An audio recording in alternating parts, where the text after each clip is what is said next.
The સઘન Gujarat chamber of commerce and ઇન્ડસ્ટ્રીનો 85મો પદગ્રહણ સમારોહ SIECC સેન્ટર સરસાણા ખાતે યોજાયો હતો, જેમાં ચેમ્બર ઓફ કોમર્સના વર્ષ 2025-26ના પ્રમુખ તરીકે શ્રી નિખિલ મદ્રાસી અને ઉપપ્રમુખ તરીકે શ્રી અશોક જીરાવાલાએ પદભાર સંભાળ્યો હતો.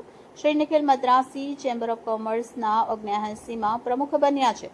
આ પદગ્રહણ સમારોહ national stock exchange of India લિમિટેડના managing director and CEO Shri Ashish Kumar ચૌહાણના મુખ્ય મહેમાન પદે યોજાયો હતો, જેમાં લોકસભાના વિપ અને વલસાડના સાંસદ શ્રી ધવલભાઈ પટેલ, સુરતના સાંસદ શ્રી મુકેશભાઈ દલાલ અને સુરતના પોલીસ કમિશનર શ્રી અનુપમસિંહ ગહેલોતે અતિથિ વિશેષ તરીકે સ્થાન શોભાવ્યું હતું. ચેમ્બરના વર્ષ 2024-25ના પ્રમુખ શ્રી વિજય મેવાવાલાએ પદગ્રહણ સમારોહમાં સર્વેને આવકાર્યા હતા અને પ્રારંભિક ઉદબોધન કર્યું હતું. તેમણે તેમના કાર્યકાળ દરમિયાન ચેમ્બર ઓફ કોમર્સ દ્વારા કરવામાં આવેલ નોંધનીય કામગીરીનો અહેવાલ રજૂ કરી વર્ષ 2025-26ના પ્રમુખ શ્રી નિખિલ મદ્રાસીનો પરિચય આપી તેમને પ્રમુખ તરીકેની બાગડોર સંભાળવા અનુરોધ કર્યો હતો.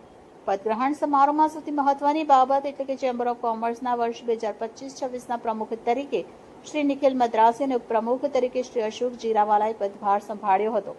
પ્રમુખ શ્રી નિખિલ મદ્રાસી તેમના કાર્યકાળ દરમિયાન માનદ મંત્રી તરીકે શ્રી બીજલ જરીવાલા અને માનદ ખજાનચી તરીકે શ્રી મિતેશ મોદીની જાહેરાત કરી હતી, જ્યારે લેડીઝ વિંગના ચેરપર્સન તરીકે શ્રીમતી મયુરીબેન મેવાવાલાની જાહેરાત કરી હતી.